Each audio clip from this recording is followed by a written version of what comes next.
காதல் திருமணம் பண்ணனாங்க. இப்போ ஏமாற்றி கூட்டிகிட்டு போய் கட்டிட்டு இப்போ நாத்தனாரும் எங்கள் மாமியாவும் எங்கள் வீட்டுக்காரர் எல்லாம் 20 பவுன் வேணுங்கிறாங்க.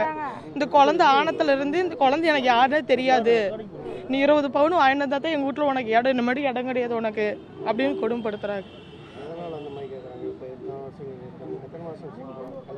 கல்யாணம் ஆகி 1 வருஷம் ஆச்சு. கேட்குறாங்க 6 மாதம் 3 மாதத்துலேயே முடிக்கி விட்டாங்கங்க. இப்போ 6 மாதமா அம்மா வீட்டில் தான் வந்து இருக்கிறேன். நீ 20 பவுன் கொண்டாந்தா தான் எங்கள் வீட்லேயே உனக்கு இடம், இல்லைன்னா இடமே இல்லை அப்படிங்கிறாங்க. இப்போ நான் வயிற்று பிள்ளை தாச்சியோட நான் எங்கெங்க நான் போவேன்? நான் கொடுக்கலைங்க.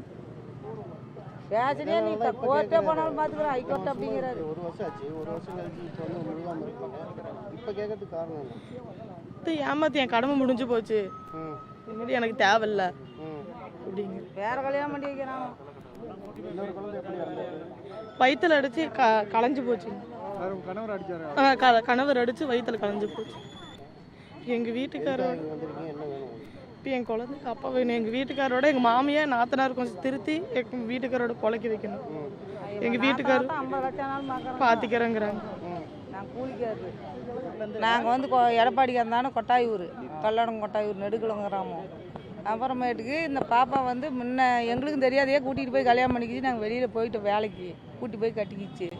அப்புறம் நாங்கள் பிரிக்கிறதுக்கு வாண்டா நான் வச்சு பொழைச்சிக்கிறோமாம்மா விடுங்க அப்படின்ட்டு. அப்படி அப்போ வந்து வயசுமே பாப்பாளுக்கு எட்டலை. நாங்கள் பிரித்து போடுறவங்க முடுவில் இருந்தோம். அங்கே பக்கத்தில் வந்து பாலேஜிங்கிறவரு சேர்த்து வச்சு சங்குரி மூலிமா கையெழுத்து வாங்கி எல்லாம் கொடுத்தா அப்படி கோர்ட்டில்.